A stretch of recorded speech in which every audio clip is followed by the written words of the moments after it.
Bonjour et merci de me retrouver pour cette vidéo. Alors aujourd'hui, je vous propose un plan qui est extrait de mon court-métrage Lucid Dream. J'espère que ça va vous donner des idées de mise en scène pour votre prochain projet. Donc en fait ici, on suit, c'est l'histoire, donc c'est un film que j'ai tourné en 2010, donc ça date un peu. On suit en fait un personnage qui a des flashbacks de ses vies antérieures et tous ces flashbacks vont l'aider à résoudre un crime aujourd'hui.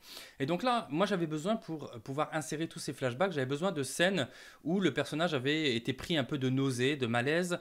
Et je suis venu en fait avec cette idée-là, qui, comme vous le constatez, c'est un plan qui est tourné déjà en steadicam, c'est-à-dire que je tourne autour de mon personnage. À savoir qu'à l'époque, une steadicam, c'était un truc incroyable. J'avais commandé ça en Angleterre.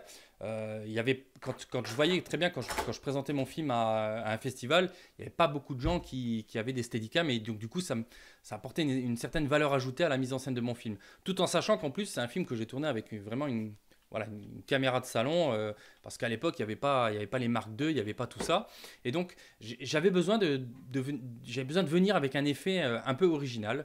Et donc là, en fait, pour le coup, vous voyez qu'il y a un espèce d'effet saccadé dans cette séquence. Alors cet effet saccadé, il est un peu long à mettre en place parce que ce qu'il faut faire en fait, c'est simplement aller donc sur votre ligne de temps. Vous allez sélectionner la séquence en question que vous venez juste de tourner. Et là, ça va vraiment reposer à un travail manuel parce qu'à l'époque, il y avait pas, moi j'avais un logiciel de montage, j'avais pas 50 000 effets. Et donc en fait, la chose, c'est que vous allez vraiment découper image par image toute la séquence. Donc ça prend un petit peu de temps, hein. S'il y a 25 images par seconde et qu'elle dure 10 secondes, ben vous allez devoir faire ça 250 fois. Et ensuite, le deuxième truc qui est un peu long, c'est qu'en fait, vous allez intervertir en fait les images. C'est-à-dire que la 1, vous allez la mettre à la place de la 2, la 3 à la place de la 4, la 5 à la place de la 6, et ainsi de suite. Et en fait, ça va créer cette espèce d'effet de...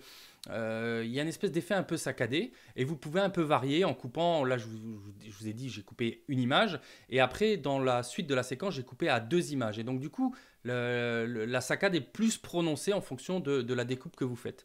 Donc moi je trouvais que c'est un effet qui fonctionnait très très bien. C'est un effet encore une fois qui coûte rien du tout. C'est juste un petit peu de travail après et il faut l'anticiper. Et en fait là aussi il y a un dernier truc qui est un peu technique en fait, c'est que la séquence en fait est tournée en arrière. C'est-à-dire que mon personnage, à la base, je lui ai demandé d'abord de simuler son espèce de crise, donc en se prenant la tête entre les mains et tout ça, et ensuite de se mettre en position droite et de sortir son téléphone et de le mettre à l'oreille. En sachant que la séquence que vous voyez là, c'est la séquence qui est extraite du film.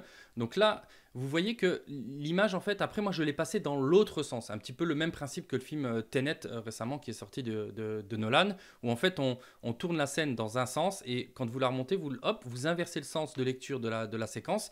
Et je trouvais que ça créait un effet un petit peu démembré de mon personnage qu'on voit pas forcément ici dans cette séquence-là, parce qu'elle est un petit peu écourtée pour les besoins de cette vidéo, mais sur la fin de la séquence, on voit bien qu'il est un peu démembré, ça crée un effet un petit peu bizarre. Donc voilà, c'est vraiment un effet à 0 €. Et encore une fois, c'est vraiment de la pure mise en scène, et j'espère que cette petite astuce va vous aider à créer un plan original pour votre prochain film.